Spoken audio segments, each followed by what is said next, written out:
présenter Aaron Tenzi du Canada. Il nous a beaucoup aidé pour notre recherche et nous sommes ravis de l'avoir ici aujourd'hui. Aaron, merci. Erin, pardon, merci. Merci beaucoup. Bonjour à tous. Merci à tous d'être ici pour cette fabuleuse opportunité. Je me situe à Horwath, au Canada, et notre bureau se situe sur le territoire des Ngangui.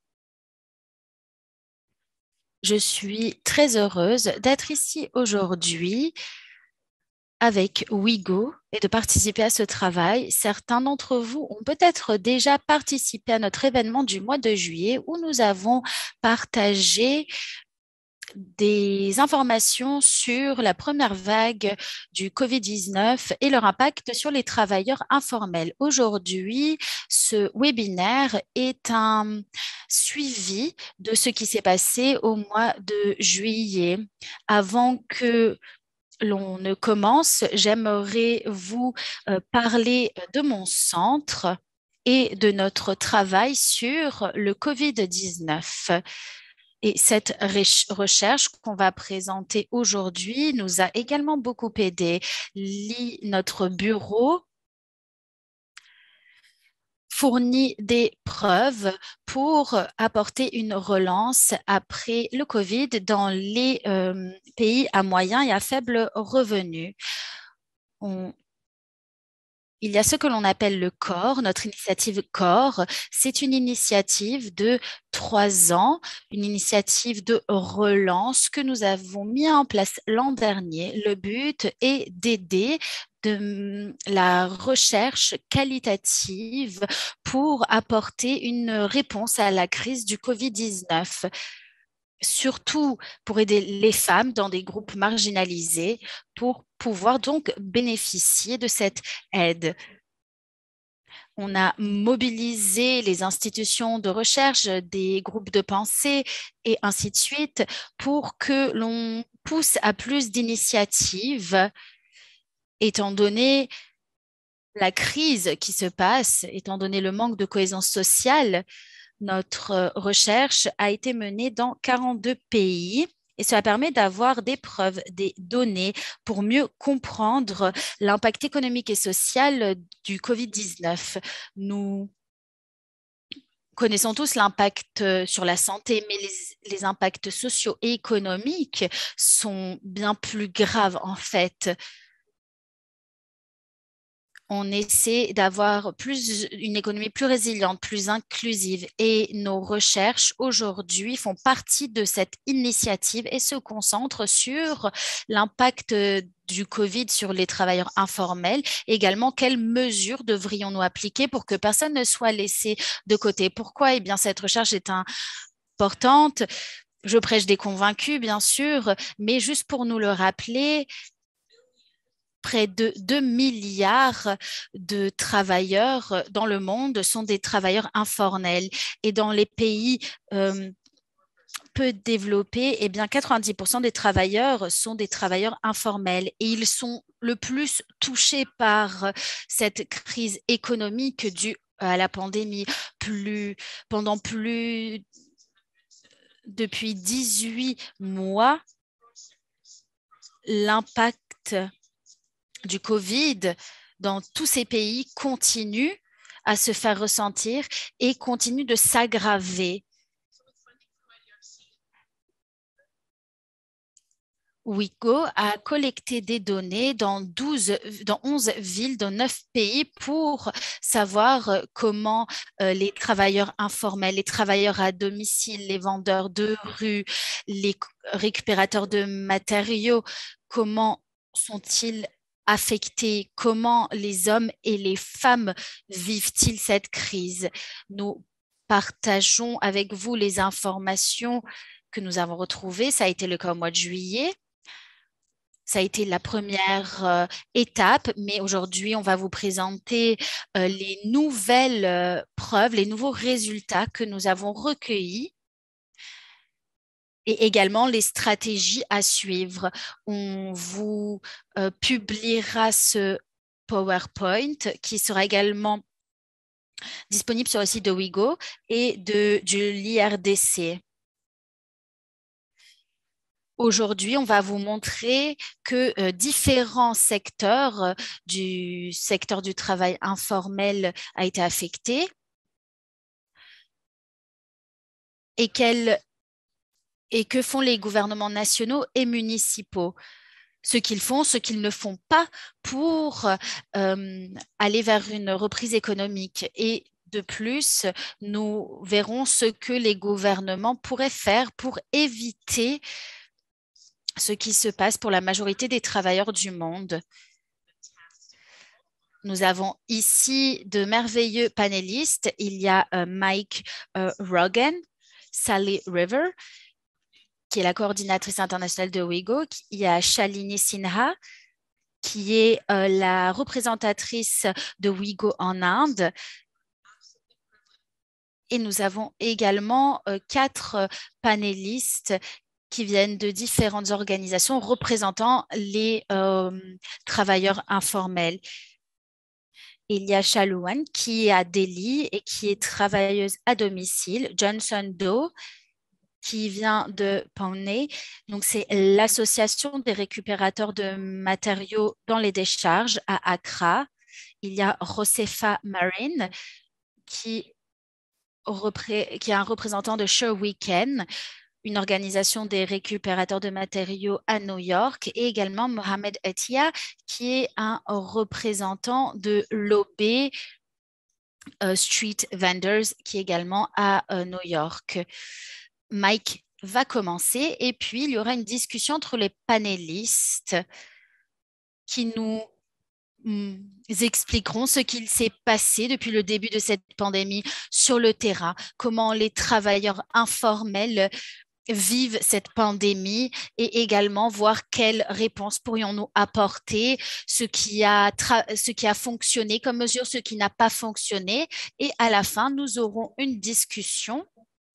On répondra à certaines de vos questions et je vous encourage à poser les questions sur le chat. Certaines questions, on y répondra directement sur le chat, mais pour les questions plus complexes, eh bien, on y répondra directement. À présent, je cède la parole à Mike qui va planter le décor en fait pour la discussion des panélistes. Mike, c'est à toi. Merci beaucoup.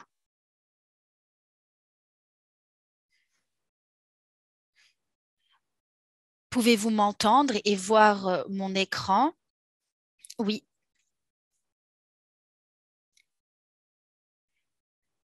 Merci beaucoup pour cette introduction. Je suis Mike Rogan. Je travaille avec Wigo pour le programme des politiques urbaines et je suis en Afrique du Sud. Je suis très heureux d'être ici aujourd'hui pour vous présenter notre recherche. C'est une recherche assez exhaustive et j'aimerais également remercier l'équipe. 10 personnes ont travaillé sur cette étude et c'est une période assez difficile pour récolter des données dans le monde entier.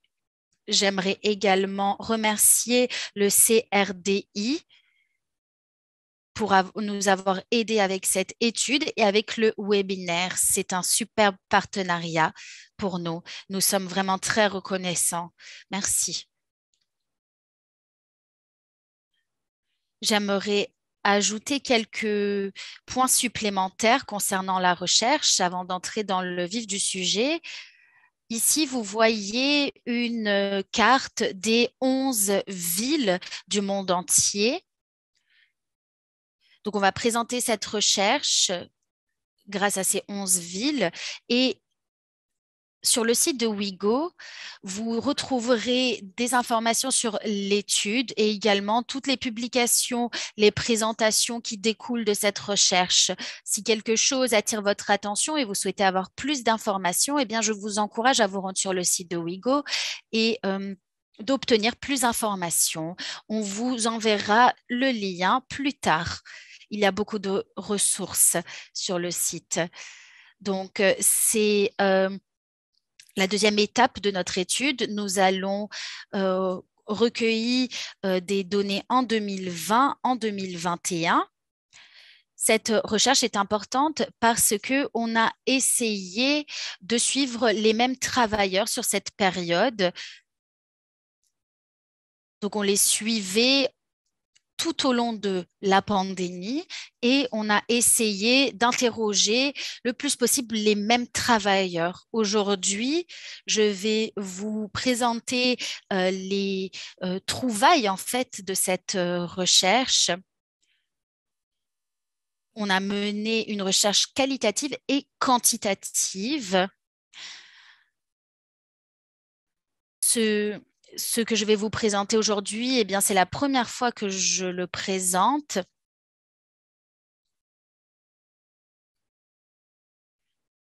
Donc, on ne réussira peut-être pas à répondre à toutes les questions aujourd'hui, mais c'est une recherche qui continue toujours et on continuera de la mettre à jour et de publier la suite sur le site web. Les résultats que l'on a obtenus et que je vais vous présenter se concentrent sur certains secteurs, par exemple les récupérateurs de matériaux, les travailleurs à domicile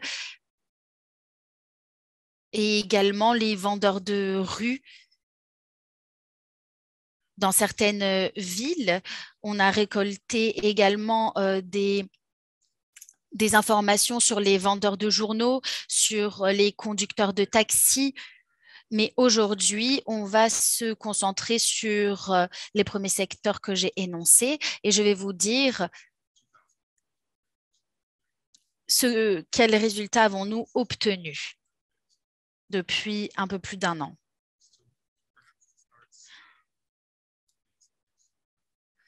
Alors,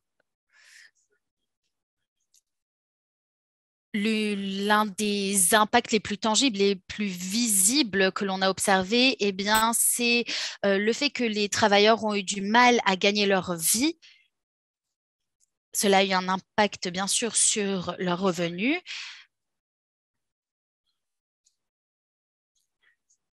Lors des deux vagues, lors des deux périodes où on a recueilli des informations, en 2020 et en 2021, on voit qu'il y a 4 points sur cette map où l'on a collecté des données.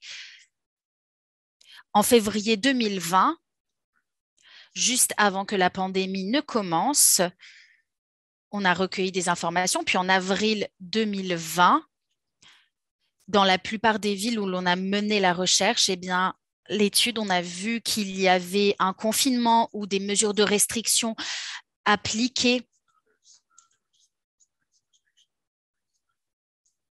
Et ces mesures, bien sûr, varient en fonction des pays. Ensuite, on a recueilli des informations à la moitié de l'année 2021. Donc, c'était après les confinements et les mesures. Puis, il y a également la période 2021. Les personnes que l'on a sondées travaillaient à temps plein avant la pandémie. Donc, on voit que ces personnes, avant la pandémie, travaillaient en moyenne 5 jours et demi par semaine, un tout petit peu plus qu'un temps plein. Ensuite, vous voyez que dès le début de la pandémie, il y a eu un impact énorme. En avril 2020, ces travailleurs sont passés de 5,5 jours par semaine à 1,3 jours. À la moitié de l'année 2020, on est passé à 3,4 jours après que certaines mesures restrictives aient été levées. Et on voit que en 2021, donc à la moitié de l'année 2021, il y a eu une avancée. On est passé à 4 jours. Donc on peut dire qu'ils travaillent 72 à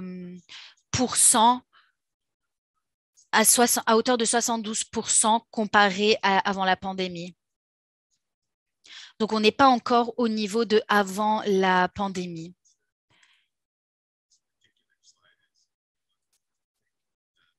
Cette diapositive montre qu'il y a eu une légère relance comparée à la période pré-pandémie et cela montre en fait la relance limitée au sein de ce secteur. On voit que cette reprise est vraiment très légère et ça empêche les travailleurs informels de pouvoir subvenir complètement à leurs besoins et à ceux de leur famille.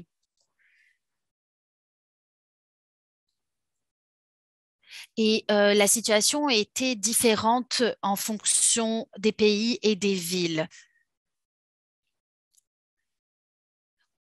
Pour chacune des villes que vous pouvez voir sur l'écran, la couleur orange foncé représente le nombre de jours travaillés avant la pandémie et la barre rose claire représente le nombre de jours travaillés à la moitié de l'année 2021 lorsqu'on les a interrogés récemment.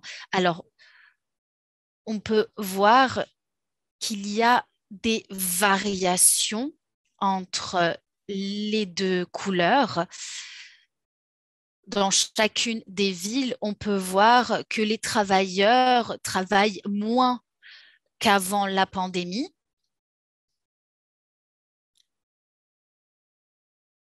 Donc, il est difficile dans ces villes de travailler à temps plein. Tout à droite, j'ai entouré les deux exemples vraiment percutants. Tout d'abord, il y a la ville de Pleven, la seule ville où il semblerait qu'il y a un retour à la normale, où les travailleurs travaillent à temps plein. Là-bas, les travailleurs travaillent environ 5,6 jours par semaine, comparé à 5,5 avant la pandémie. Donc, c'est une différence très légère, mais on voit qu'il y a un retour à la normale. Sur la droite, à la droite de cette ville, il y a la ville de Tirupour. En février 2020, les travailleurs à domicile travaillaient 4,5 jours par semaine et à présent, ces mêmes personnes travaillent moins de 1 jour par semaine. Donc, on voit que c'est vraiment une réduction drastique. Donc, on voit que la situation varie entre chaque ville.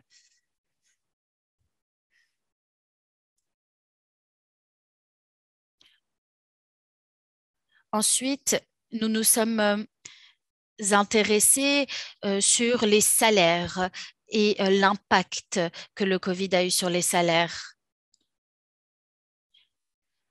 Dans cette étude, on essaye de s'intéresser à comment différents groupes de travailleurs ont été affectés. Parmi les sondés, on voit que les travailleurs ne travaillent pas autant qu'avant la pandémie et il n'est pas surprenant d'apprendre qu'il y a eu un grand impact sur leurs revenus. Ici, on voit en fait tout à gauche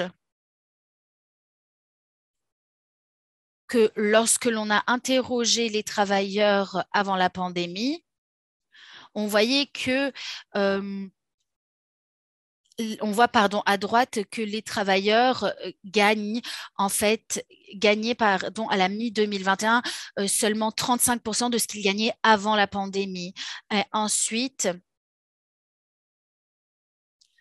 mi-2021, on se rend compte qu'ils gagnaient en mi-2021 64% de ce qu'ils gagnaient avant le Covid. Donc, en sachant que les travailleurs travaillent à hauteur de 70% de ce qu'ils travaillaient avant le Covid, eh bien, on voit qu'en fait, maintenant, ils gagnent bien moins.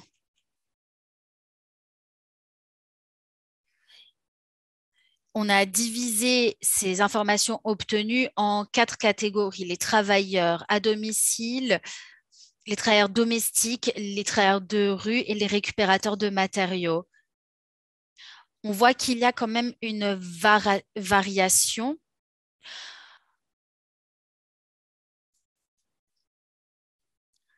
On voit que les récupérateurs de matériaux mi-2020 gagnaient 49% de ce qu'ils gagnaient avant le Covid et mi-2021, 79%. Pour les vendeurs de rue, on voit que c'est un peu moins élevé. Les groupes qui on va dire, différencient, ce sont les travailleurs domestiques avec 32% en mi-2020 et à la mi-2021, on voit qu'il y a eu une hausse, 91% comparé à avant le Covid. On essaie de comprendre qu'est-ce qui se cache en fait derrière ces chiffres, mais on en apprendra plus à l'avenir et nous partagerons ces résultats sur le site web.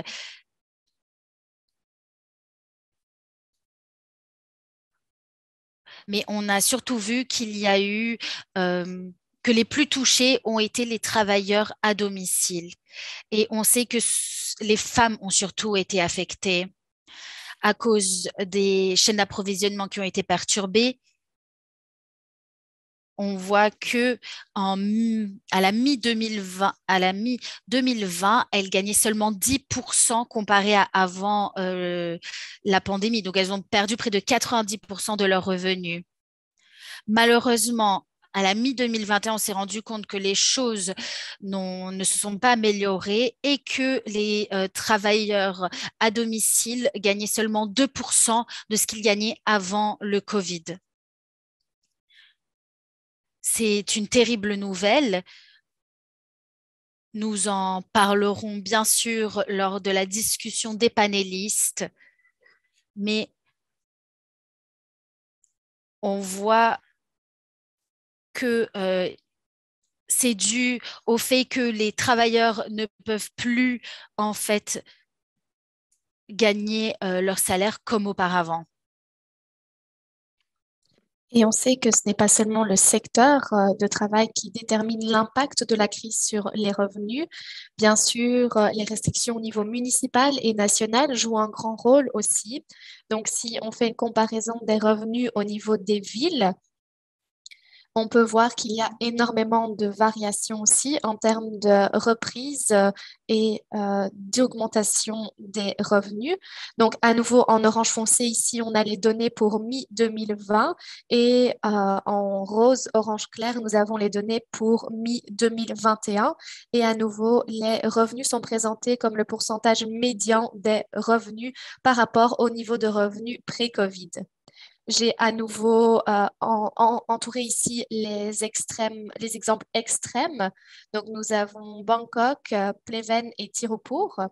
Donc, mi-2020, le travailleur moyen à Pleven gagnait environ 70% de ses revenus pré-COVID. Mais ici, au milieu de l'année, leurs revenus étaient revenus au même niveau qu'avant la crise de la COVID. Donc, il y a beaucoup de choses à faire et à dire et j'imagine que l'on abordera cela lors de la table ronde. Mais l'autre exemple qui ressort ici, c'est l'exemple de Tirupur. Lorsque l'on a interviewé les travailleurs à domicile en 2020, ils gagnaient 0% de leurs revenus et cette année, en 2021, la situation était assez similaire. Donc, à nouveau, c'est un résultat, c'est une conclusion très, très inquiétante et qui ne s'améliore pas. Si on regarde les autres villes, on voit que les revenus sont un tout petit peu plus hauts en 2020 en 2021 qu'en 2020, mais qui ne sont toujours pas aussi élevés que ce qu'ils étaient avant la crise. Bien sûr, il y a quelques exceptions, notamment Durban et Bangkok. Si on regarde ici les données pour Bangkok, on voit que les revenus en 2020 étaient à 72% des revenus pré-COVID Covid, mais qu'ils sont en réalité plus faibles à la mi-2021, seulement 39%, donc c'est-à-dire 61% plus bas que ce qu'ils étaient avant la crise. Donc ça, c'est l'exemple, le contre-exemple de Bangkok et de Durban qui est dans une situation similaire. Mais dans l'ensemble, les revenus de ces travailleurs de l'économie informelle sont encore bien éloignés de ce qu'ils étaient avant la crise. Alors, je pense qu'il est aussi important de rappeler que avant la pandémie, les revenus étaient déjà très bas pour beaucoup de ces travailleurs. La plupart de ces travailleurs faisaient partie des travailleurs pauvres de leur pays et cela veut dire que même avant l'arrivée de la crise, ils rencontraient des difficultés à répondre à leurs besoins de base puisqu'ils se trouvaient sous le seuil de pauvreté de leur pays. Et donc, une réduction de leurs revenus a été une véritable catastrophe pour ces travailleurs, mais aussi pour leurs familles. On voit que par exemple, n'avoir que 64% des revenus qu'ils avaient avant la crise, c'est une véritable catastrophe, principalement aujourd'hui, où l'on arrive à 1 an et demi après le début de cette crise et que l'on sait surtout qu'elle est loin d'être terminée. Cette diminution de revenus et l'incapacité de retrouver du travail et de retrouver un même niveau de revenus, tout cela a bien sûr des implications en matière de sécurité alimentaire et de soutien gouvernemental. Si l'on traduit ce que ces diminutions impliquent vraiment au niveau des foyers, au niveau des maisons, eh bien, on voit différentes données, des données qui ont été récoltées dans les différentes villes. Et donc, cette année, à la mi-2021, donc, 29% des participants à l'étude affirmaient que au moins un adulte de leur foyer avait souffert de famine. 27% indiquaient que un enfant dans leur foyer au moins souffrait de la faim. Et une donnée qui est tout aussi inquiétante, puisque une majorité, c'est-à-dire 57% des participants de l'étude, affirmaient soit ne pas manger à tous les repas, soit avoir réduit drastiquement la variété de leurs repas. Et comme nous le savons, grâce à toutes les publications qui existent en matière de sécurité alimentaire, eh bien, toute réduction en matière de variété ou de qualité de la nourriture a de grandes implications sur la santé, principalement sur les enfants. Et il s'agit donc ici d'une donnée très, très inquiétante, puisque cela pourrait avoir un impact très négatif sur le développement, sur la santé et le bien-être des enfants, mais aussi des adultes. Alors, nous avons aussi ici d'autres données inquiétantes. Donc, nous avons d'un côté la malnutrition et la sécurité alimentaire. Mais donc, c'est très important aussi que le gouvernement joue un rôle en offrant soit de l'aide alimentaire, soit de l'aide financière directement. Et donc, ici, nous avons des données pour 2020 et 2021. Au total, environ 37% des participants de l'étude avaient reçu des aides financières en 2020 de la part du gouvernement. Donc, cela ne représente qu'un peu plus d'un tiers des travailleurs, ce qui implique que 2 tiers des travailleurs géraient la crise sans aucun soutien financier de la part du gouvernement.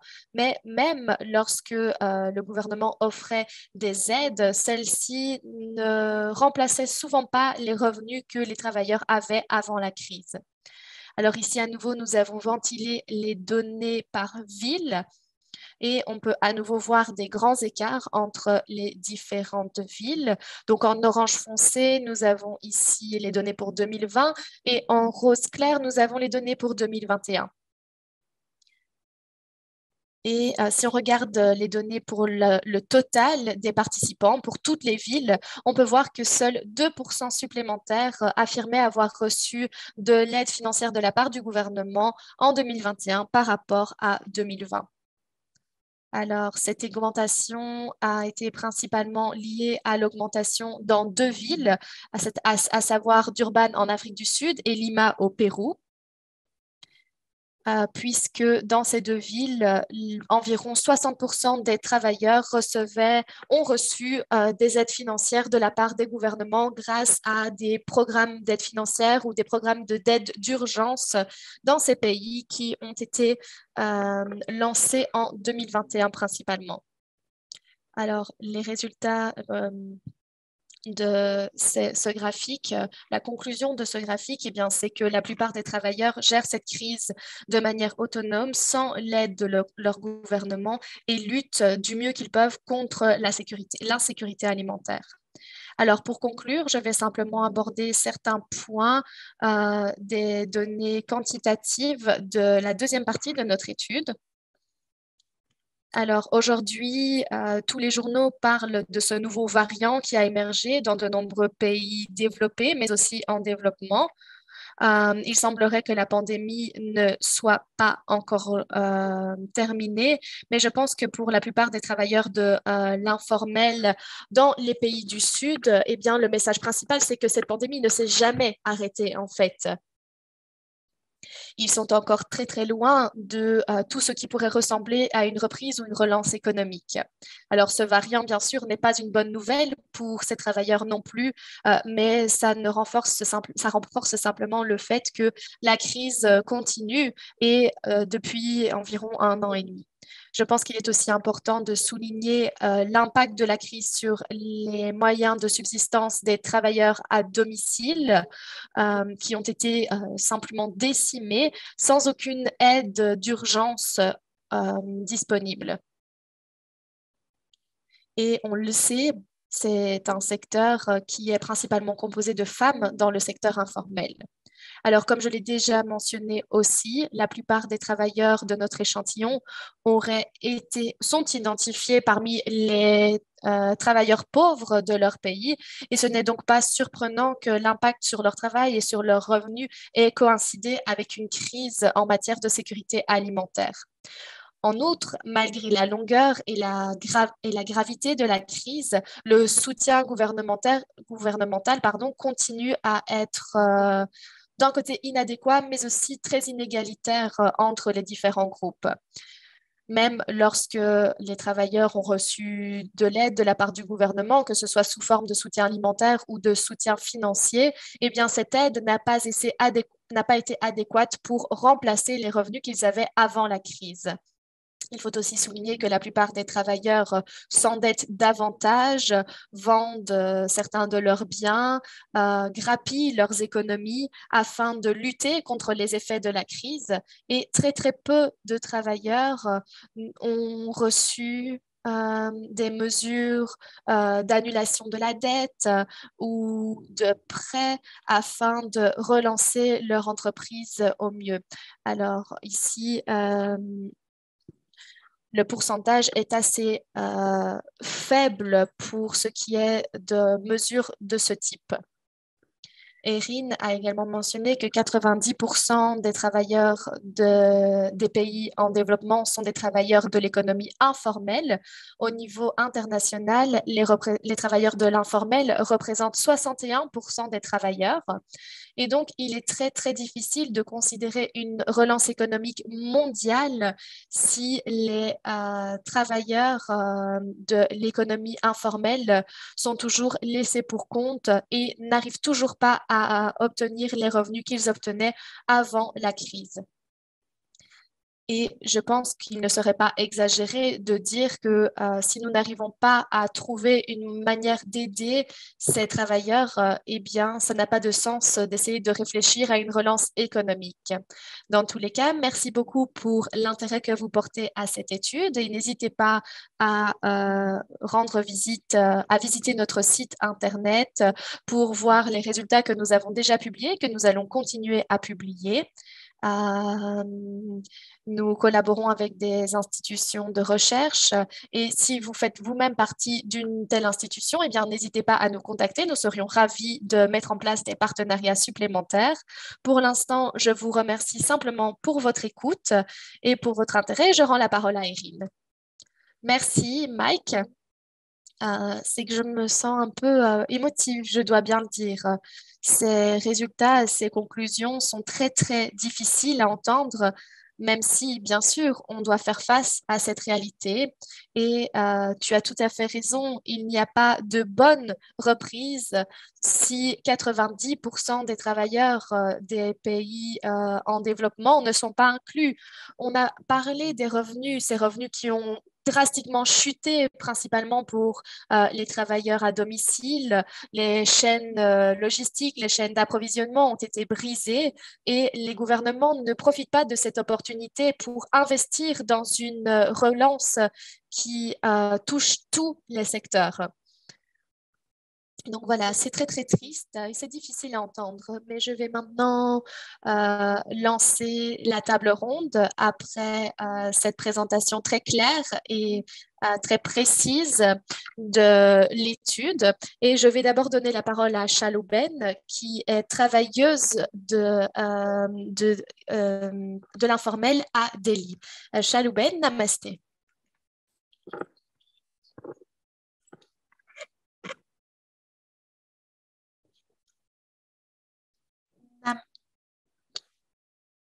Namasté. Alors, Chalouben, est-ce que vous pouvez nous parler un peu de l'expérience des travailleurs à domicile à Delhi et les défis qui existent encore en matière de revenus et de subsistance? Pourquoi est-ce que votre secteur a été autant touché, à votre avis?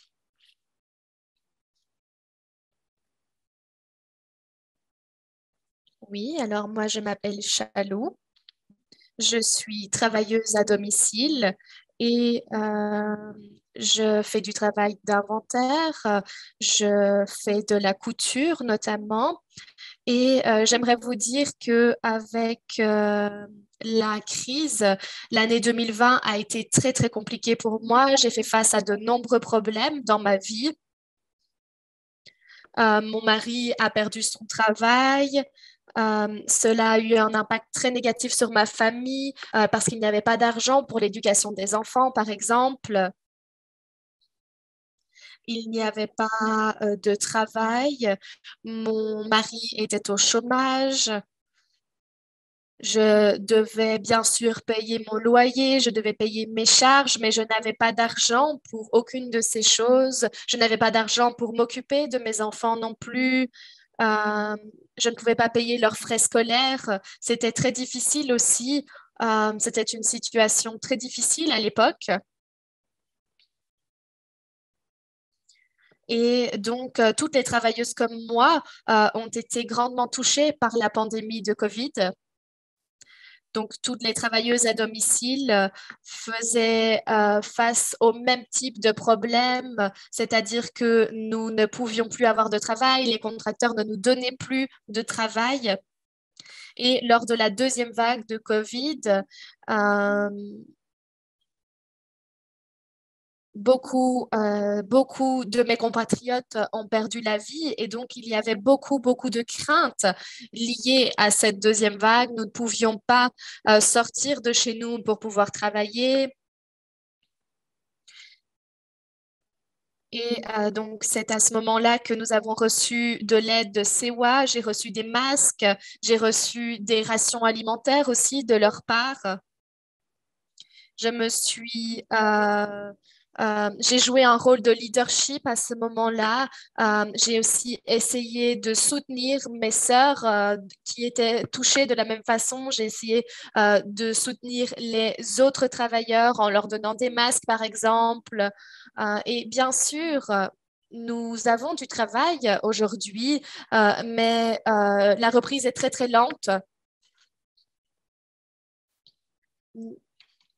Alors, avant, nous gagnions un roupie et aujourd'hui, nous gagnons que 50 centimes, donc deux fois moins. Donc, nous gagnons que parfois 5% de nos revenus en fonction des situations. Et donc, c'est très, très difficile pour nous de subvenir à nos besoins.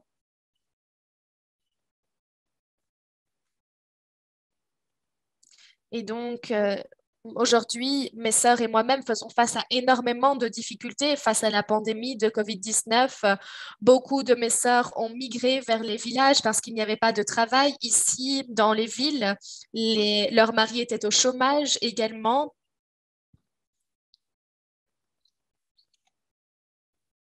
Et donc, c'est à ce moment-là que les familles ont décidé de quitter la ville pour les villages parce qu'il n'y avait pas de travail simplement. Et donc, aujourd'hui, ce que je souhaite, c'est que le gouvernement euh, comprenne que nous faisons face à de nombreux problèmes et nous inclut dans les programmes d'aide. J'aimerais voir vraiment un plan, un projet au niveau gouvernemental parce que honnêtement, personne ne pense à nous et le gouvernement devrait vraiment faire attention à notre condition. La COVID a eu un impact très négatif sur les travailleurs et travailleuses à domicile et je pense donc que le gouvernement euh, devrait nous inclure dans les plans de reprise. Nous nous sommes bien sûr associés à CEWA et CEWA, c'est vrai, nous a beaucoup aidé. Euh, Nous avons pu recevoir des vaccins aussi grâce à CEWA qui nous a aidés en matière de vaccination. Nous avons aussi reçu des rations alimentaires, ce qui nous a vraiment beaucoup aidés. Mais aujourd'hui, j'aimerais vraiment demander au gouvernement de nous aider et de respecter notre situation parce que nous faisons face à de nombreux problèmes, parce que nous ne pouvons même pas subvenir à nos besoins de base.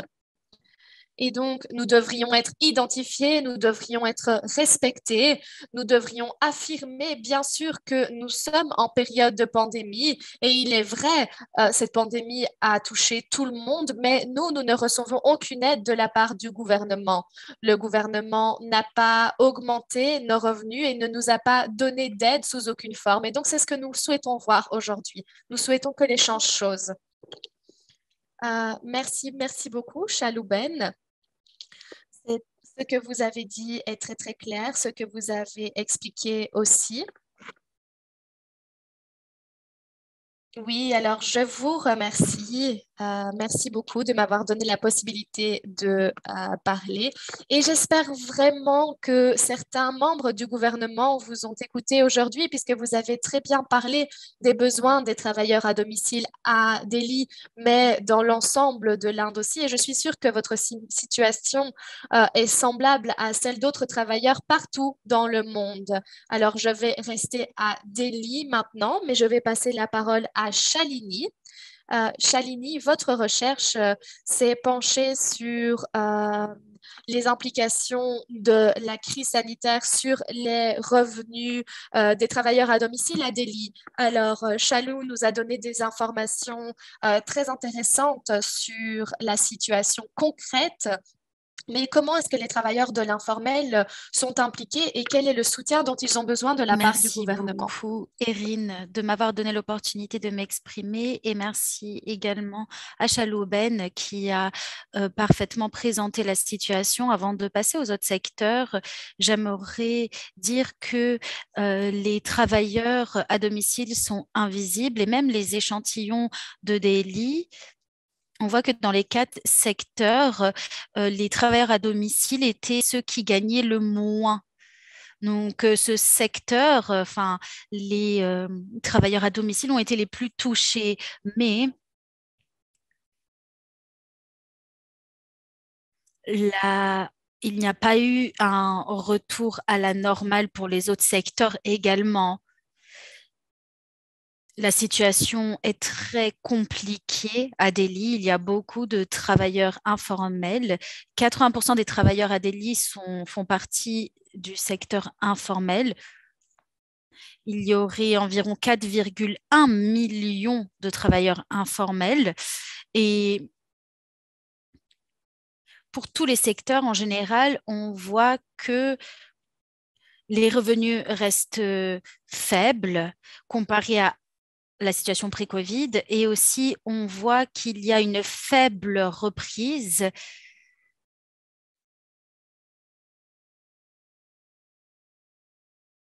Avant de passer aux recommandations, j'aimerais vous dire que il y a eu une deuxième vague très meurtrière. Je vais vous donner quelques chiffres pour vous montrer la situation.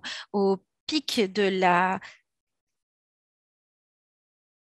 au pic de la vague, il y avait 28 000 cas chaque jour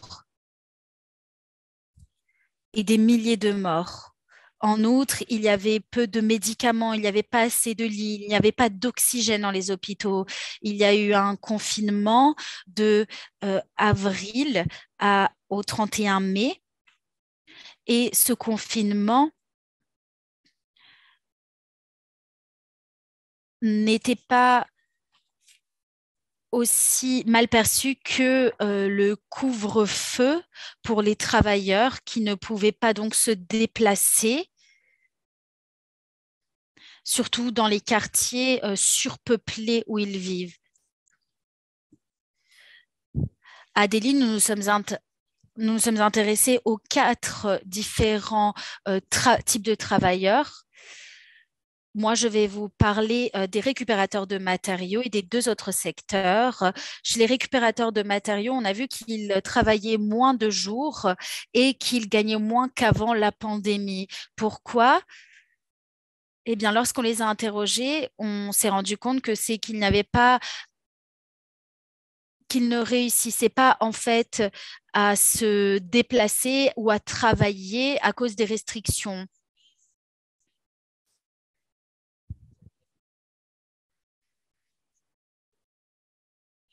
Et c'était des acteurs privés ou des municipalités qui reprenaient en fait leur travail. Ensuite, il y avait moins de centres de récupération qu'auparavant ouverts. En ce qui concerne les vendeurs de rue, eh bien, on a remarqué que la fermeture des marchés, les confinements ont fait qu'ils avaient moins de clients, il y avait moins de travail en fait. À Delhi, par exemple, il y a 500 marchés à Delhi. Et ces marchés, ces 2 dernières années, n'ont presque pas ouvert. Cela fait seulement 2 mois que ces marchés réouvrent. Et les centres commerciaux ouvraient, eux, ont ouvert bien avant. Et on a remarqué que les magasins ouvraient, mais que les vendeurs de rue n'avaient toujours pas le droit de travailler. Il y a eu une mesure du gouvernement pour donner un prêt, mais ces vendeurs de rue n'y ont eu pas accès, soit parce qu'ils l'ont su trop tard, soit parce qu'ils ne répondaient pas aux critères. Les travailleurs domestiques, qui sont surtout des femmes, ont été très fortement affectés. À Delhi, on s'intéresse aux travailleurs domestiques travaillant à mi-temps. Et en fait, ces femmes ont gagné moins leur vie et travaillé moins de jours. Et ces travailleuses n'ont pas pu demander d'avoir de meilleures conditions, d'avoir de meilleurs revenus. Et récemment, un groupe de travailleuses ont expliqué qu'elles n'obtenaient pas de nouveaux vêtements, de nouveaux bonus, le bonus qui en fait est une augmentation à la fin de l'année. Elles ne recevaient en fait aucune aide de leur employeur.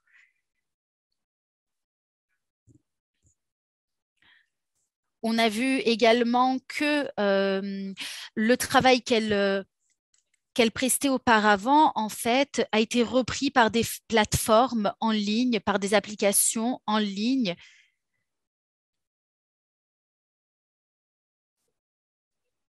Les femmes continuent en fait de travailler, mais pour des prix moins élevés.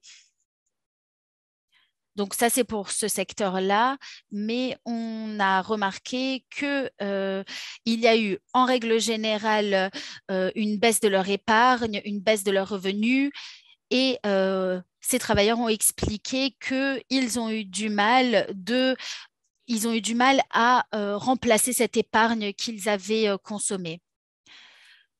Plus de la moitié des travailleurs ont expliqué qu'ils sautaient des repas, qu'il y avait une insécurité alimentaire. Certains d'entre eux ont reçu des aides de l'État ou d'ONG, mais que ces aides sont arrivées en fait après les confinements et ainsi de suite. Et ces travailleurs, en fait, ont besoin d'une aide constante. Ensuite, leurs loyers ont également été un problème et les travailleuses ont également expliqué qu'elles ne réussissaient pas à payer leur loyer ou que parfois elles étaient expulsées de chez elles.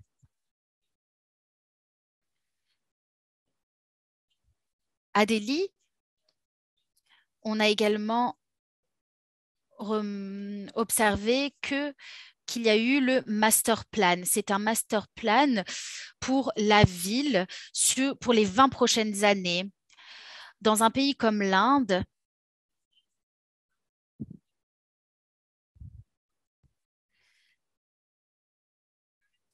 les plans que nous faisons sont spécifiques à chaque ville, en fait. Les villes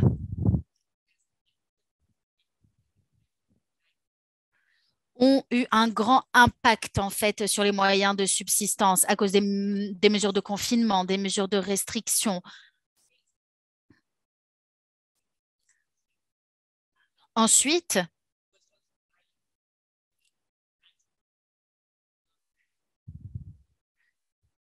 lorsque ce master plan est apparu, ça a été une opportunité pour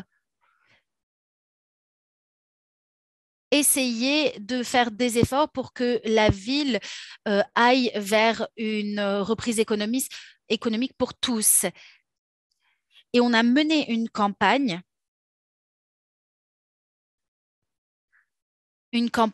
qui implique des ONG, des associations pour pouvoir avoir une ville adaptée aux travailleurs,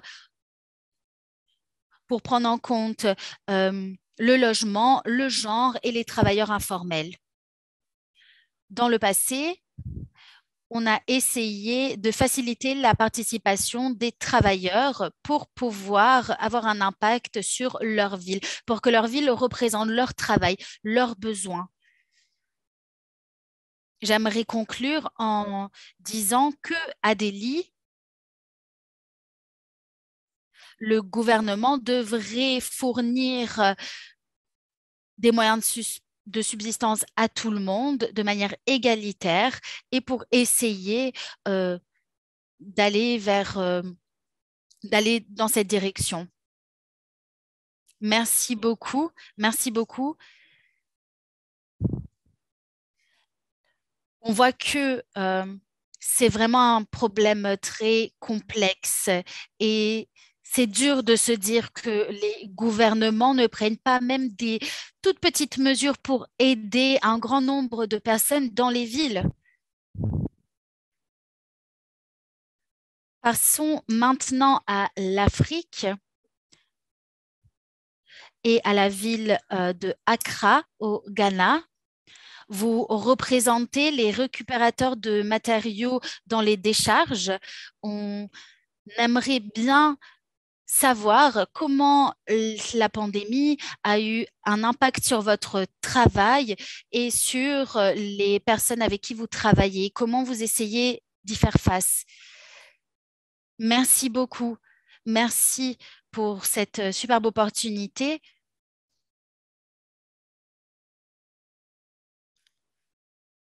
Mon association est basée, mon association en fait est l'association des récupérateurs de matériaux dans les décharges.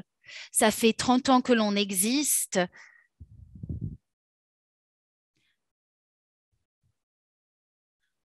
En termes de chiffres, nous sommes plus de 50 000. Alors que faisons-nous? 500, pardon. On récupère différents matériaux pour gagner notre vie. On récupère du plastique, du papier, du métal, ainsi de suite.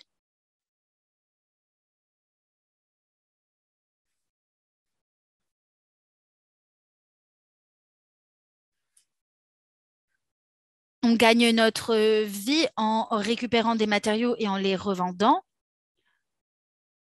pour subvenir aux besoins de nos familles, de nos enfants. Toutefois, nos moyens de subsistance sont menacés.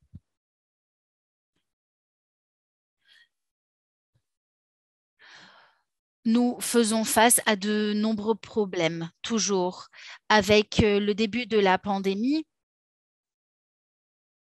notre accès à ces matériaux recyclables, eh bien, a été difficile. Mais les prix, la qualité des matériaux que l'on collecte a drastiquement réduit. Ainsi, on a vu nos salaires se réduire. Par exemple, avant, 1 kilo de plastique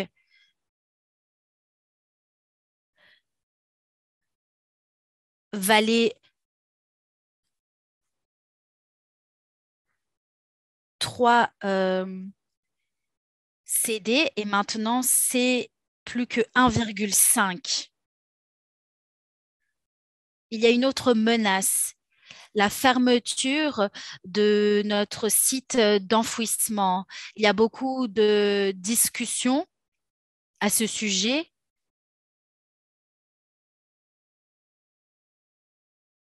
On n'essaie pas de nous prendre en compte dans ces discussions. Il n'y a pas de consultation. On n'essaie pas de nous inclure dans les plans. On n'essaie pas de prendre des mesures pour préserver nos moyens de subsistance. Et c'est notre plus grand problème maintenant. Mais il y a d'autres problèmes.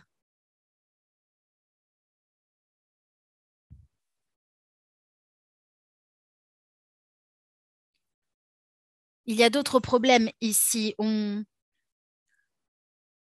On n'a plus accès à des sites d'enfouissement comme on a l'habitude. Et cela, comme je l'ai dit, a un impact sur sur nos moyens de subsistance. Les récupérateurs de matériaux ont essayé de faire plusieurs choses pour réduire l'impact du Covid. Et par exemple, Wigo nous a aidés. On essaie de trouver des opportunités en dehors des sites d'enfouissement, de trouver des solutions alternatives pour que si un site d'enfouissement est fermé, eh bien, on puisse continuer de gagner notre vie. Nous avons développé une proposition, une solution pour avoir un contrat sécurisé de la part du gouvernement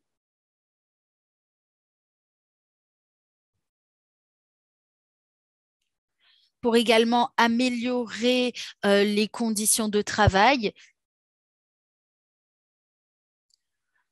En outre, on, on aimerait bien créer une coopérative pour les récupérateurs de matériaux, apprendre des choses d'autres pays, d'autres départements, d'autres régions nous permet d'avancer plus rapidement, de créer cette coopérative plus rapidement. On essaie également d'être reconnu au Ghana en tant que récupérateur de matériaux. C'est bien que le gouvernement ou que les gouvernements locaux nous reconnaissent.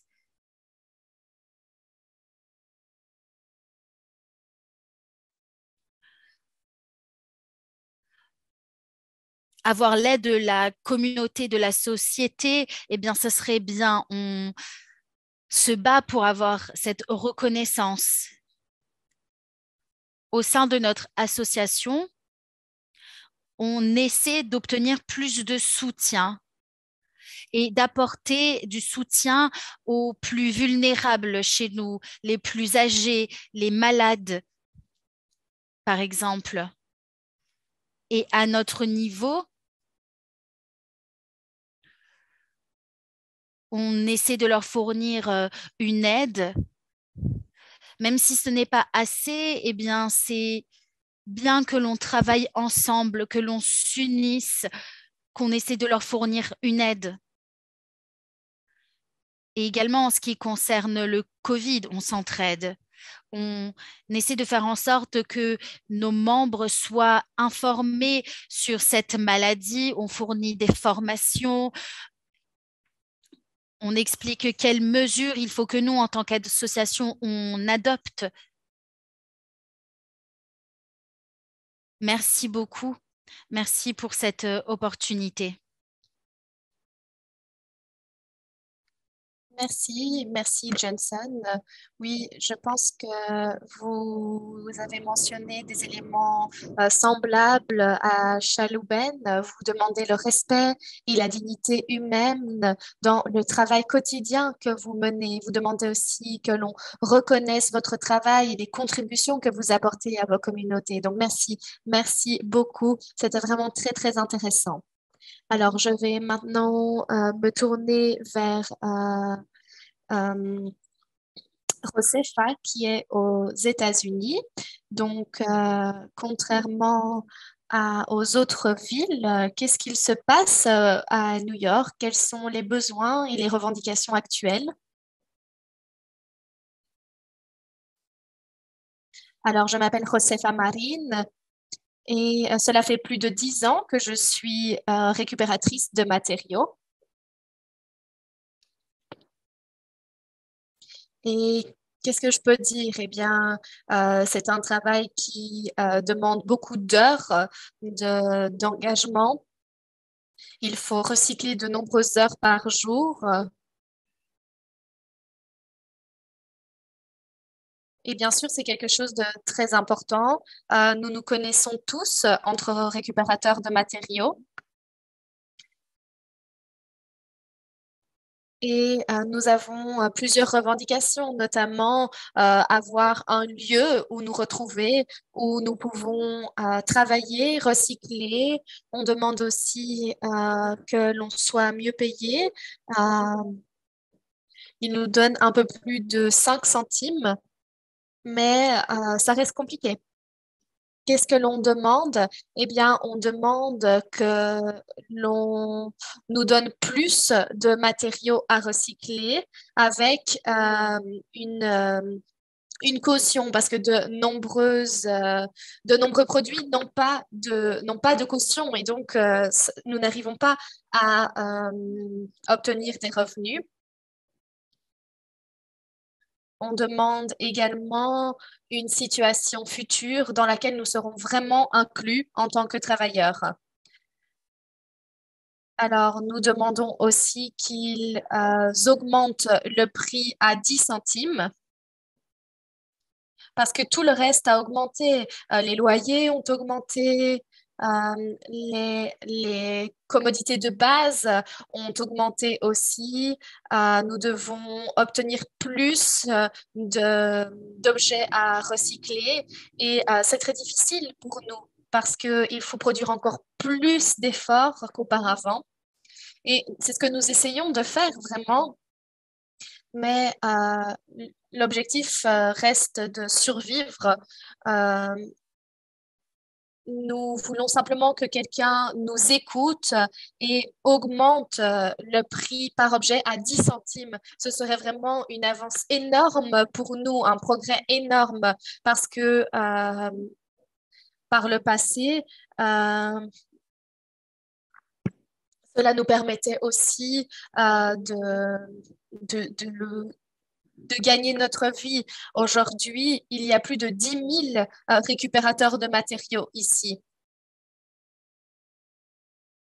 Mais il y a d'autres centres aussi. Et donc, j'aimerais vraiment qu'ils augmentent le prix de chacun des objets à 10 centimes pour tous les récupérateurs de matériaux dans tous les centres.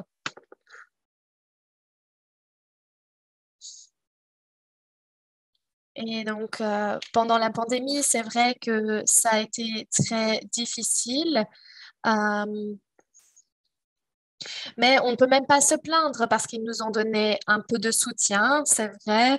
On a reçu des masques, on a reçu des gants, on a reçu le matériel de protection lié bien sûr à la pandémie. Et ça, c'est un grand soutien. Vraiment, ça a été très utile qu'ils nous donnent tout cela pour être en sécurité. Pas à 100%, c'est vrai, mais on était déjà en sécurité. On devait continuer à faire attention, bien sûr, mais c'était déjà ça. Et pendant la pandémie,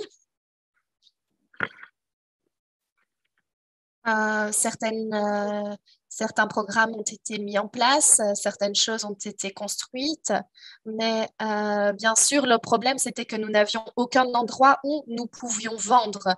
Et donc, ce que nous essayons de faire maintenant, c'est que nous essayons de renforcer notre travail, d'être plus actifs dans différents centres.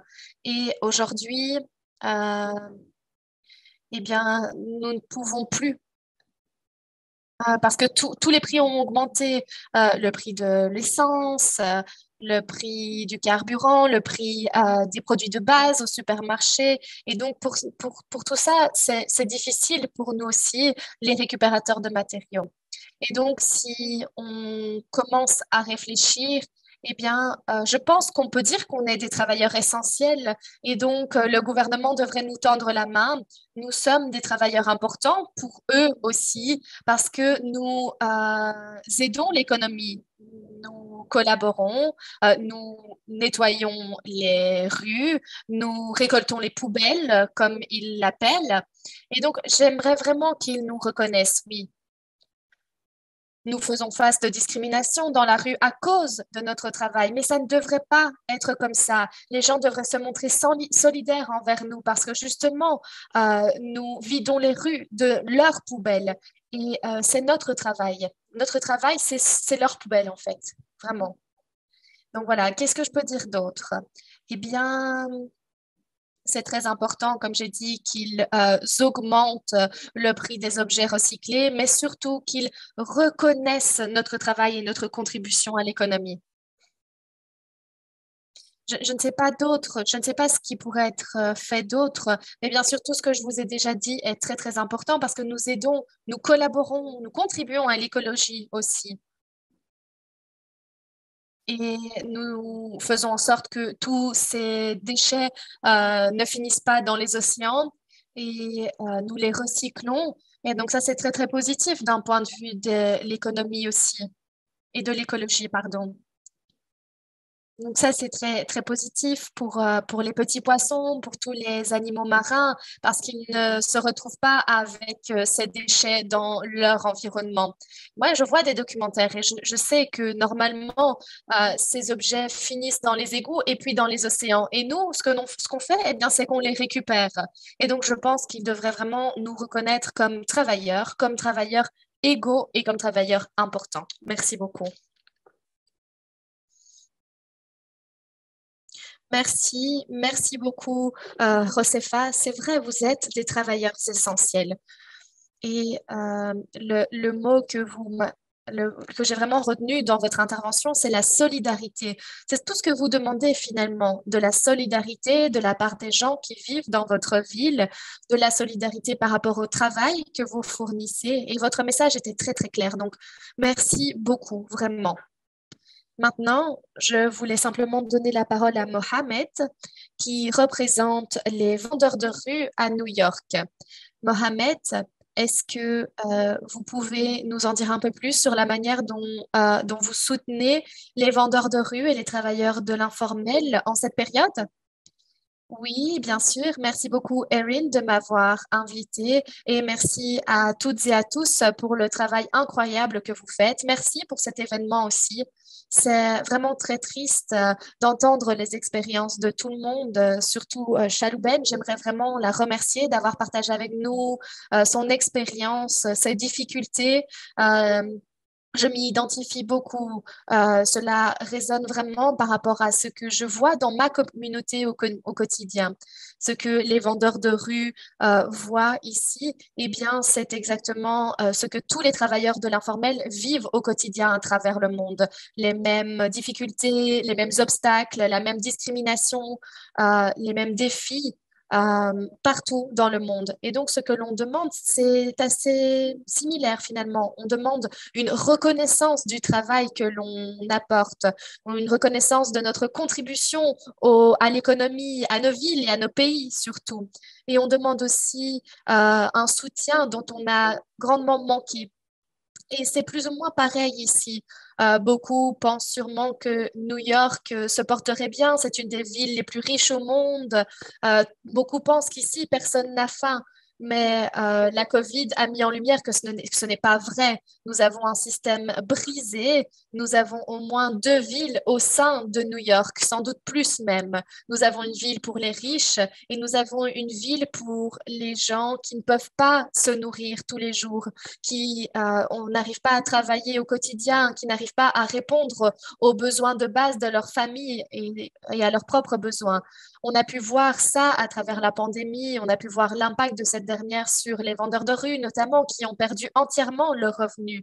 Et aujourd'hui, un an et demi après l'arrivée de la pandémie, eh bien, on peut voir que beaucoup ne sont pas encore sortis de la crise. Beaucoup de travailleurs rapportent encore une diminution drastique de leurs revenus.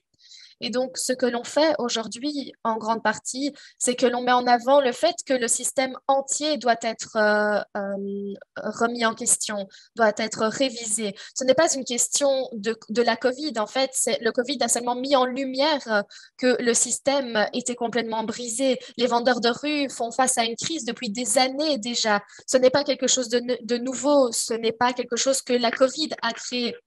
Ça fait des décennies que les vendeurs de rue font face à un système qui les criminalise, qui les met en prison à cause de leur travail, un système qui les exclut de tout système de soutien.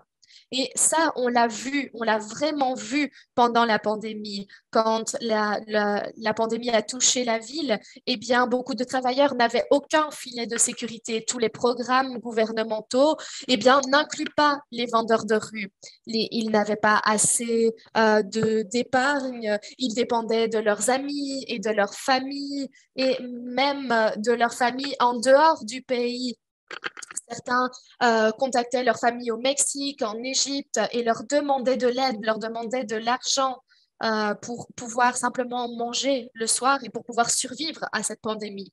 Alors, ce que l'on fait, c'est que l'on essaye d'organiser les différentes communautés afin de veiller à ce que leur voix soit entendue et de garantir que le système change dans la bonne direction. Nous voulons que le système change, que les travailleurs de l'informel ne soient plus criminalisés. Euh,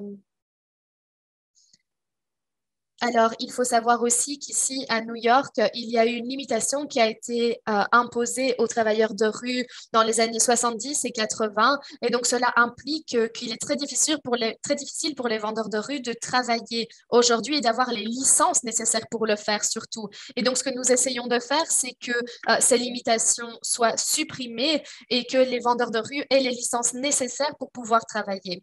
Et puis, un peu plus tôt cette année, en janvier, nous avons eu une grande victoire. Le conseil municipal a passé une législation qui augmenterait le nombre de licences de 4000 nouveaux permis dans les quelques années à venir. Et je pense que c'est vraiment quelque chose d'historique. Ça n'a pas eu lieu au cours des 39 dernières années. Et donc maintenant, on essaye de travailler avec le gouvernement de l'État pour mettre en place une législation qui supprimerait entièrement cette limitation afin de garantir que tout le monde puisse avoir accès au bon permis, à la bonne licence. Et donc, l'objectif, c'est de légaliser notre travail et de le formaliser.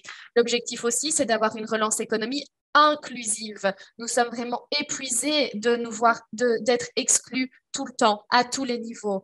Regardez ce que ce pays a dépensé pour aider les petits business, pour injecter des milliards et des milliards de dollars dans l'économie. Et on a vu que les vendeurs de rue n'ont pas bénéficié de tout cela pour de nombreuses raisons, mais principalement par le manque de papier, le manque de documentation, parce que les gens ne peuvent pas dire qu'il s'agit de leur entreprise, de leur business. Ils n'ont pas assez d'informations. Et donc, même si il y a eu des milliards et des milliards qui ont été injectés pour les petites entreprises, eh bien, on a vu que les vendeurs de rue étaient exclus de ces programmes d'aide.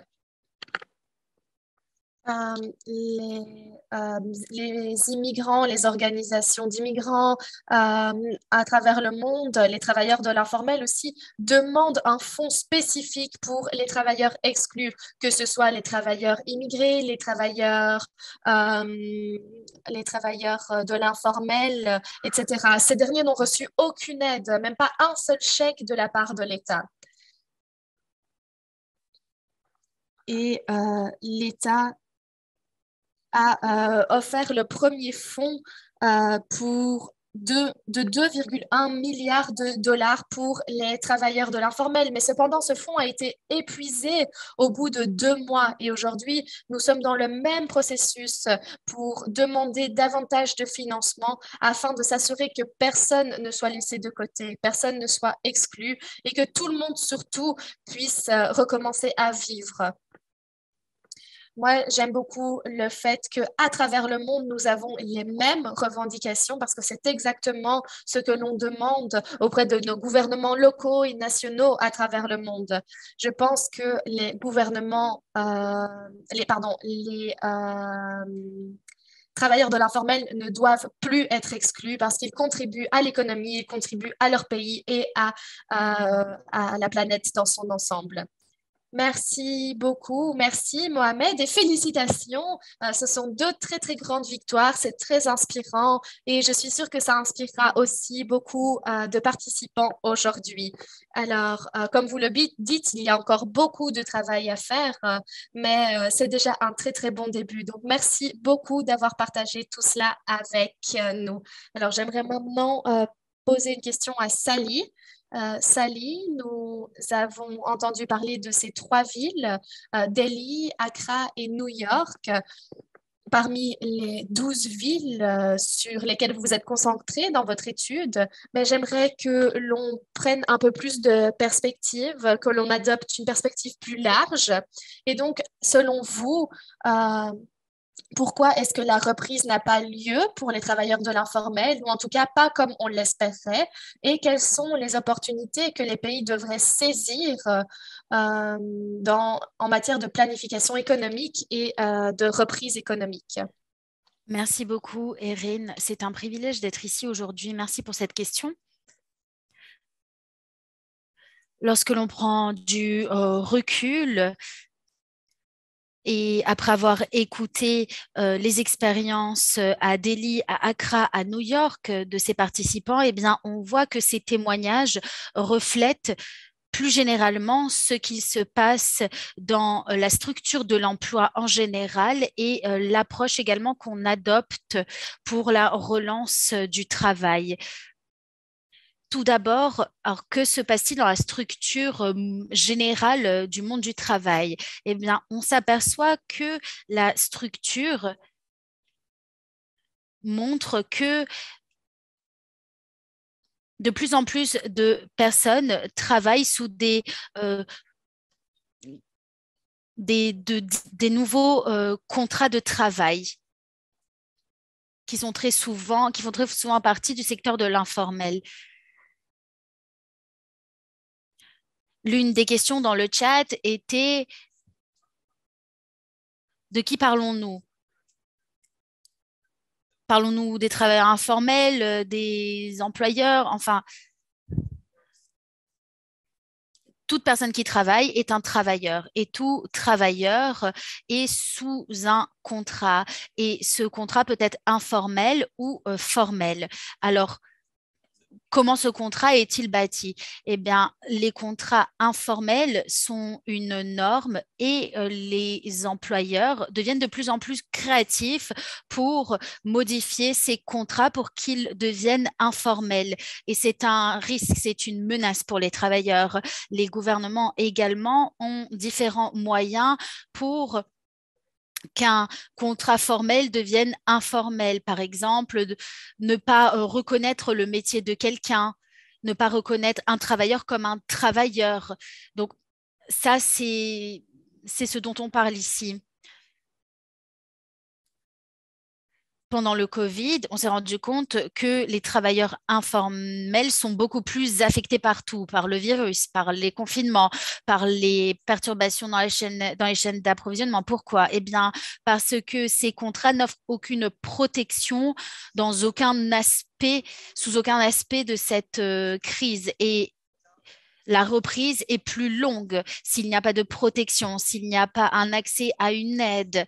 C'est pourquoi les travailleurs doivent grappiller dans leur épargne, doivent sauter des repas. Et c'est pourquoi il est important de penser à cet aspect-là, parce qu'on voit que même lorsqu'il y a une hausse du revenu, mais lorsque le revenu était vraiment bas de base, comme Mohamed l'a dit, à New York, par exemple, il y a une baisse de 6%, eh bien, les travailleurs, qu'est-ce qu'ils doivent faire? Eh bien, ils doivent piocher dans leurs épargnes, dans leurs économies. Donc, on voit qu'il n'y a pas eu une hausse des revenus, mais que se cache derrière ces revenus? Est-ce une épargne? Est-ce un revenu qui de base était vraiment très bas?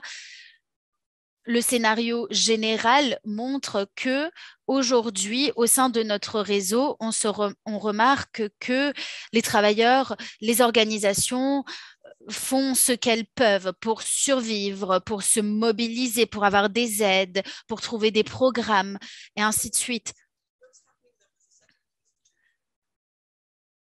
Ensuite, il y a l'approche du gouvernement adoptée pour une reprise.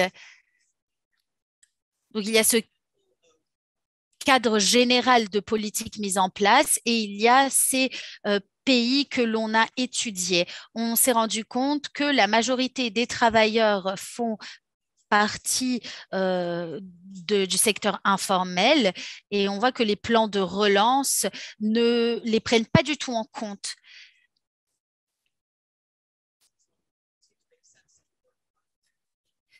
Et on se rend compte qu'il faut que l'on investisse dans les travailleurs informels pour qu'il y ait une reprise, mais ils ne sont pas pris en compte. Alors pourquoi? Pourquoi la situation est telle?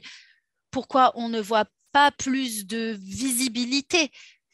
Eh bien, je pense que c'est en partie dû au fait qu'il y a un quiproquo, qu'on ne comprend pas très bien ce qui se passe avec le secteur informel, formel. Les politiques sont définies pour les travailleurs formels ou pour les entrepreneurs qui sont orientés vers la croissance. Toutefois, on sait que d'autres types de travailleurs, des travailleurs informels, sont bien plus nombreux, surtout dans les pays à moyen et à faible revenu. Et au final, qui a du pouvoir, qui est mis en valeur? Telle est la question. Les gouvernements subissent beaucoup de pression pour mettre en place un plan de reprise, de relance et utilisent des instruments disponibles depuis déjà des décennies. Donc, on voit que dans les plans de relance, on essaie d'utiliser de nouveau ces outils et on voit qu'il n'y a pas de créativité, qu'on n'essaie pas de se détacher du passé pour lancer un nouveau plan de relance. Ensuite, la centralité de l'emploi pour essayer de sortir la pauvreté, eh bien, se perd dans le système du néolibéralisme. Il faut que l'on comprenne que l'emploi va nous permettre d'atteindre cette relance, mais pas simplement l'emploi comme on l'entend, par exemple, tant d'emplois ont été créés et ainsi de suite. Il faut aller plus loin. Il faut qu'il y ait une protection de l'État qui puisse favoriser tout travailleur. Certains des points de relance pourraient aider les travailleurs. Par exemple, des formations. Si ces formations sont faites en partenariat avec des organisations et si elles essaient de favoriser de meilleures conditions de travail, ça pourrait être utile si, comme je l'ai dit, c'est quelque chose de bien réfléchi, si c'est fait en partenariat avec des organisations. Cependant,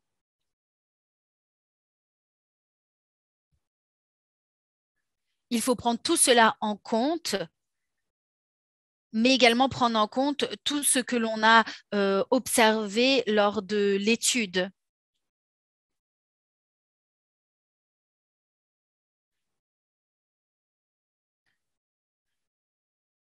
On a vu cependant que les aides, les prêts ont mal été distribués ou n'ont pas du tout été donnés.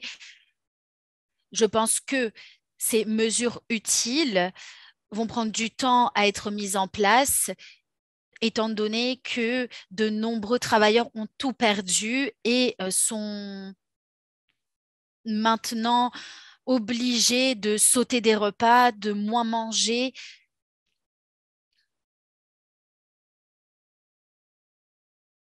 Et on voit que le principe de ne pas faire du mal à quelqu'un est très important. Le gouvernement ne doit pas détruire des emplois ou pénaliser certaines activités, certaines professions.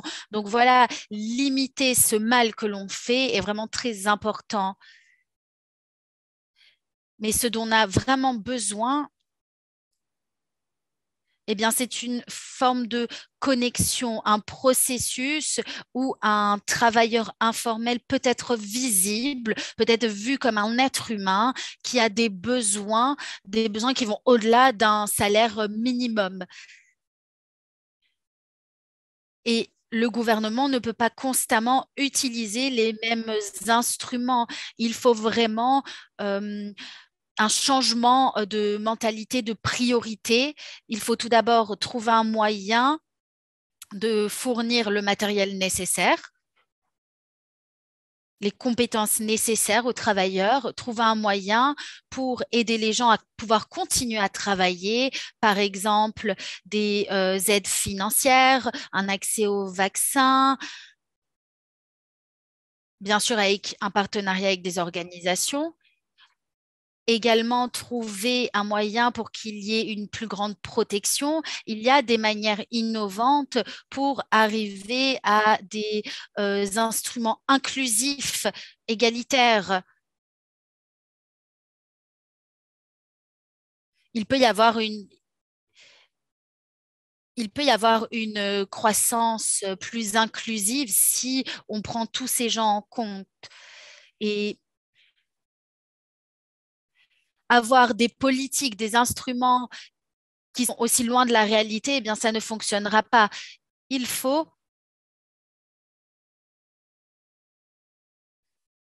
garder à l'esprit qu'il y a un secteur informel et le prendre en compte dans nos politiques.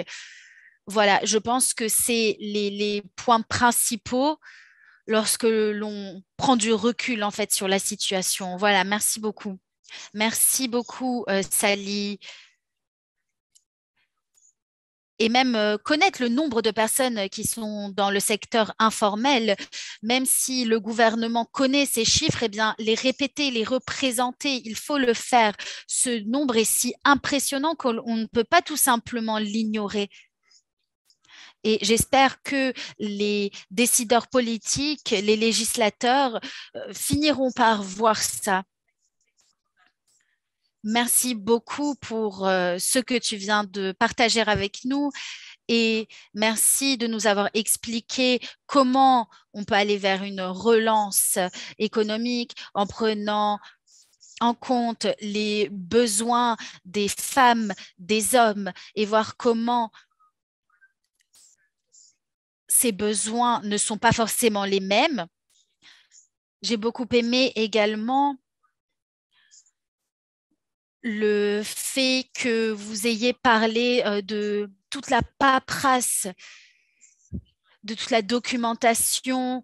Je pense qu'il doit également avoir une inclusivité administrative et je suis sûre que tout ce qui est à notre disposition grâce au smartphone, à la technologie, eh bien, tout cela peut être pris en compte par le gouvernement pour que tous ces processus de paperasse soient simplifiés pour les travailleurs informels, ce qui leur permettrait d'être reconnus et également visibles pour qu'ils aient voix au chapitre. Je sais que nous sommes pressés par le temps, mais nous allons avoir le temps de répondre à certaines questions. J'ai vu quelques questions défiler. Je vous encourage à poser d'autres questions sur le chat. Je vais commencer par une question adressée à Johnson. La question est, pouvez-vous nous donner des informations sur des mesures de sécurité que vous, à Accra, avez pratiquées? Surtout que vous avez un contact permanent avec des sites d'enfouissement. Et je vais ajouter une autre question pour Josefa, qui est à New York. La question est, d'après vous, comment pouvons-nous améliorer, comment pouvons-nous augmenter le prix, le nombre, pardon, de bouteilles de conserve recyclées? Voilà deux questions adressées à vous. Merci beaucoup. Certaines des mesures de sécurité que nous avons prises, eh bien, par exemple,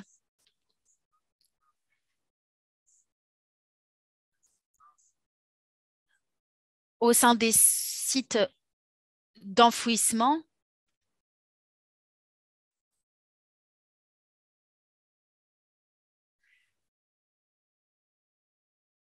nous avons mis en place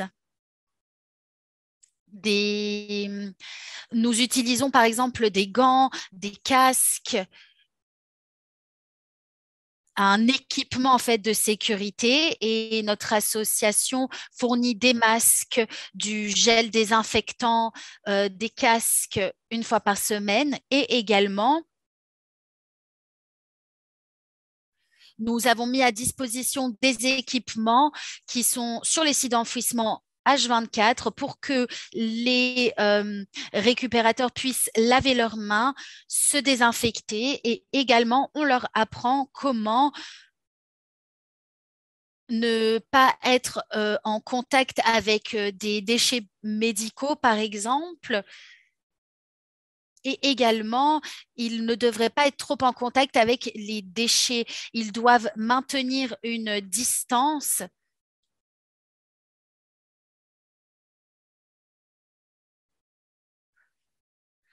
Ensuite, il y a beaucoup de formations, comme je l'ai dit, que nous offrons, mais principalement, il faut avoir son équipement de protection individuelle avant d'arriver dans un site. C'est une des mesures clés que nous avons prises. Je ne sais pas si cela a répondu à votre question. Oui, merci beaucoup. Maintenant, nous allons passer à Josefa, pardon, à New York. Comment augmenter le nombre de conserves et de bouteilles?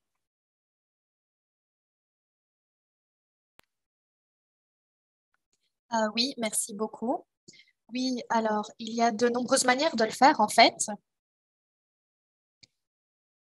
Par exemple, pour l'instant, les produits sont à 5 centimes. Il y a beaucoup de produits qui peuvent être inclus dans cette catégorie. Par exemple, les canettes, les, les plastiques, mais certains produits ne peuvent pas être inclus. Donc, certaines bouteilles d'eau ne sont pas incluses. Et tout cela, pour nous, eh bien, tout ça, ce sont des produits qu'on ne peut pas vendre. Et donc, c'est très compliqué. Il y a beaucoup de déchets dans la rue et on les laisse là parce que on ne peut pas les utiliser parce qu'il n'y a pas il n'y a pas de caution dessus ici à New York. Et donc, on ne peut pas récupérer 5 centimes. Et donc, je pense que si on améliorait la situation, par exemple, si on pouvait inclure les bouteilles de vin ou autres, eh bien, on pourrait recycler davantage de produits, on pourrait donc améliorer la situation climatique, on pourrait aider l'environnement, on pourrait aussi peut-être recycler les bouteilles de lait, les bouteilles de jus. Et je pense qu'il y a vraiment beaucoup, beaucoup de produits qui pourraient être inclus dans notre processus de recyclage. Mais ça, ce n'est que mon opinion. Voilà, merci beaucoup.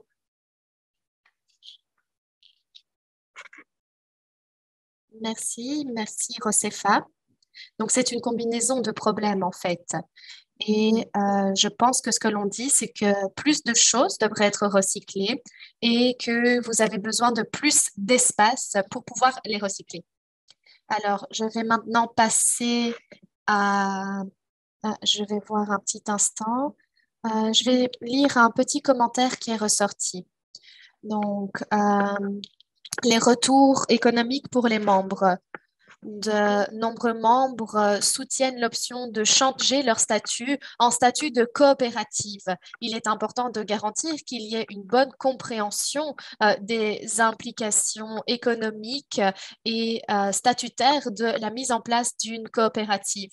Et je pense que cela est un peu lié à ce que je disais un peu plus tôt par rapport au dossier administratif pour pouvoir naviguer toute cette bureaucratie pour pouvoir naviguer dans tous ces critères juridiques et administratifs. Donc ça, c'est un commentaire pour l'ensemble du groupe.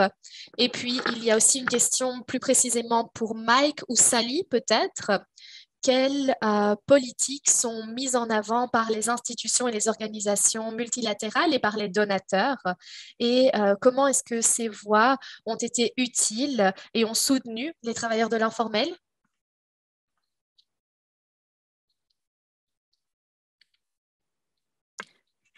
Mike, peut-être? Ah oui, je pense que j'attendais pour voir qui allait commencer. Oui, merci. Alors, je pense que ce qui a été utile, c'est que c'est une des premières fois où les organisations multilatérales ont reconnu le fardeau qui pèse sur les épaules des travailleurs de l'informel. Et pendant la crise, il y avait un sentiment d'optimisme parce que l'impact était au moins reconnu, ainsi que la taille et la contribution des travailleurs de l'informel, principalement dans les pays du Sud. Et donc, chez nous, en tout cas, il y avait de l'optimisme. On pensait que les politiques allaient refléter ces commentaires qui reconnaissaient l'importance de l'économie informelle. Et je pense que des éléments que les ODD, qui vont vraiment ressortir après une telle crise qui touche l'ensemble du globe, mais plus principalement les pays du Sud, pourraient contribuer à certaines politiques qui mettrait davantage en avant l'économie informelle. Mais pour revenir aux commentaires que Sally a fait par rapport au manque de créativité, eh bien, je pense qu'il en va de même pour les institutions multilatérales. Elles manquent de créativité et elles se reposent sur les politiques du passé qui ont, selon elles, toujours fonctionné, les politiques traditionnelles. Donc, un petit exemple, par exemple, améliorer le capital humain. Ça, c'est quelque chose qui est en coulisses depuis longtemps, pas seulement pour la crise actuelle, ou remettre en question le déséquilibre de pouvoir entre les travailleurs et l'État, par exemple. D'autres conseils de politique pourraient inclure, par exemple, un soutien fiscal aux secteurs qui ont été les plus grandement touchés, mais il n'y a pas eu de détails spécifiques. Et lorsque l'on parle du niveau de la reprise, eh bien, on se rend compte que l'on parle principalement des entreprises formelles et pas des petits commerces informels. Et donc, on voit qu'il y a un manque de créativité par rapport à ce qui est des mesures et à comment elles peuvent être dirigées vers les secteurs les plus touchés.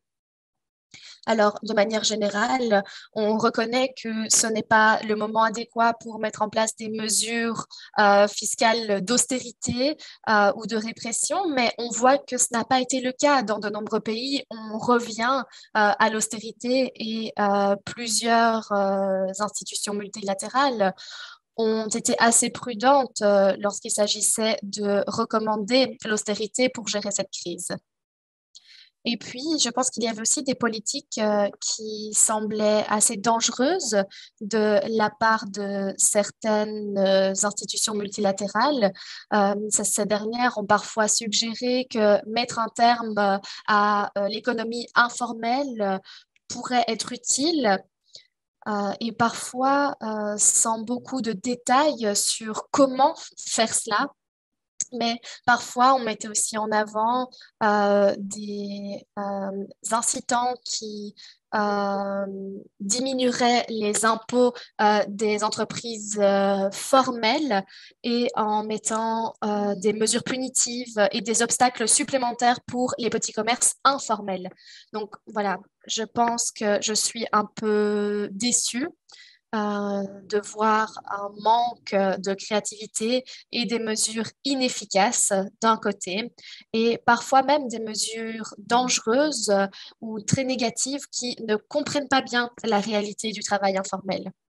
Et puis, bien sûr, il est difficile de répondre à votre question parce que les institutions multilatérales euh, ont différentes idées et ont tendance quand même à reconnaître que les politiques devraient être personnalisées en fonction du contexte individuel, du pays et du type de travailleurs qui sont touchés.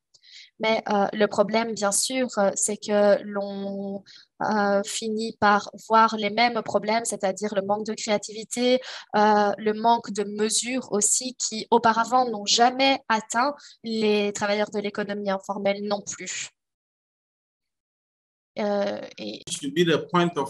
bien, l'idée, c'est que nous devrions être le point de contact entre les travailleurs et le gouvernement. Nous devons parler directement avec les travailleurs. Nous nous mobilisons, nous nous organisons. Euh, Nous mettons en place du travail de plaidoyer, notamment. Nous nous formons aussi pour pouvoir travailler ensemble en tant qu'équipe. De cette manière, nous pouvons aussi faire entendre nos voix pour souligner les défis auxquels nous faisons face auprès notamment de nos gouvernements locaux.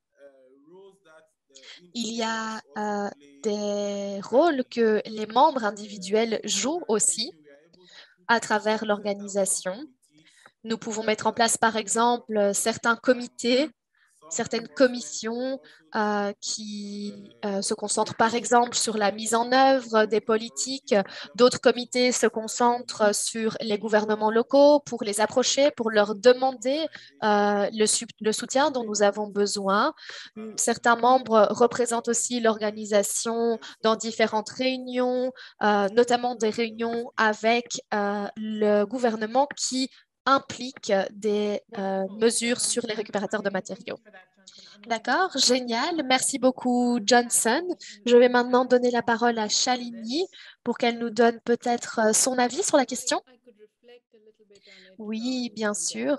Alors, je vais vous donner ma perspective depuis Delhi. Alors, les organisations de travailleurs, selon moi, ont vraiment été le soutien clé en cette période et de plusieurs façons différentes. Chalouben a mentionné certains éléments, comme par exemple les rations alimentaires en période de crise. Elle a aussi parlé de la vaccination, de la sensibilisation à la vaccination. Le troisième élément qu'elle a mentionné aussi, mais qui n'était peut-être pas aussi clair, c'était de permettre aux travailleurs de travailler, en fait. Vous savez, lorsqu'il n'y a pas de travail, comment faciliter la disponibilité du travail afin que chaque famille ait des revenus. Et CEWA, par exemple, ici, a mis cela en place pour les travailleurs à domicile. Le quatrième élément que l'on a vu ici à Delhi, et je pense que c'est un exemple intéressant, eh bien, c'est que même dans les mesures de soutien à Delhi, nous avons mis en place un gouvernement, le gouvernement a mis en place un comité qui a pu identifier les membres les plus vulnérables de manière très innovante. Nous avons aussi eu plusieurs exemples où la documentation, euh, les papiers, par exemple, les migrants sans papiers, les procédures administratives, par exemple, les vendeurs de rue qui n'avaient pas de papiers, eh bien, tout cela a pu être rendu plus facile grâce à la présence des organisations de travailleurs. Et donc, à Delhi, on a pu euh, utiliser les cartes d'identité, notamment, on a pu faire un travail de plaidoyer afin de mettre en place des coupons, notamment pour la nourriture et les médicaments. Et donc ça, je dirais que ça a été un arrangement très important pour les travailleurs et notamment les travailleurs sans papier. Alors, je dirais que ce qui était important aussi, c'est que nous avons pu avoir des intermédiaires afin d'identifier les travailleurs. S'il fallait, par exemple, avoir des lettres de recommandation, s'il y avait des vendeurs de rue qui n'avaient pas de travail, les organisations de travailleurs étaient toujours prêtes à identifier ces travailleurs qui étaient dans le besoin. Mais je pense que le plus important, vraiment, c'était qu'au niveau macro, les organisations de travailleurs ont surtout pu souligner l'impact de la pandémie sur les travailleurs au niveau local, municipal, régional et national, et ce, dans tous les secteurs. Les organisations ont pu faire entendre les voix des travailleurs, que ce soit dans les procédures de planification, dans la conception de certains de ces schémas et de programmes d'aide. Et donc, ce qui est important aussi, c'est l'enregistrement des travailleurs du secteur de l'informel. C'est une procédure en cours pour l'instant.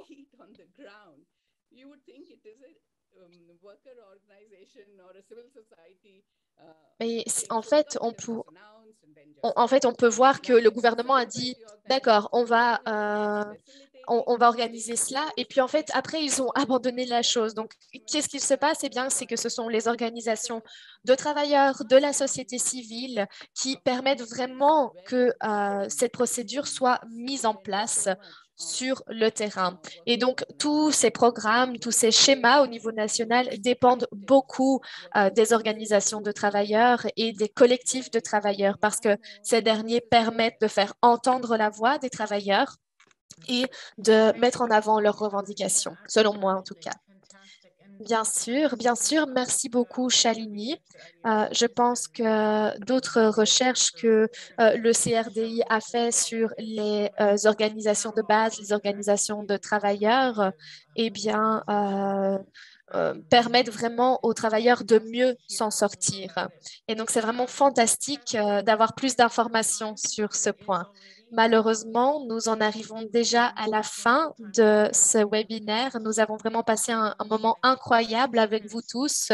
Je voulais remercier tous nos panélistes, tous nos participants, tous les organisateurs de l'événement. Je voulais remercier aussi Wigo pour tous les rapports. Les rapports municipaux seront disponibles, comme cela a déjà été dit, dans les mois à venir. Et nous reviendrons vers tous les participants pour partager les liens, pour partager toutes les présentations qui ont déjà été partagées dans le chat. Et je voulais profiter de cette occasion pour vous souhaiter une très bonne journée ou soirée en fonction d'où vous vous trouvez. Prenez surtout bien soin de vous et merci beaucoup. Nous apprécions vraiment que vous ayez pris le temps d'être avec nous. Merci. Merci beaucoup, Erin. Merci tout le monde.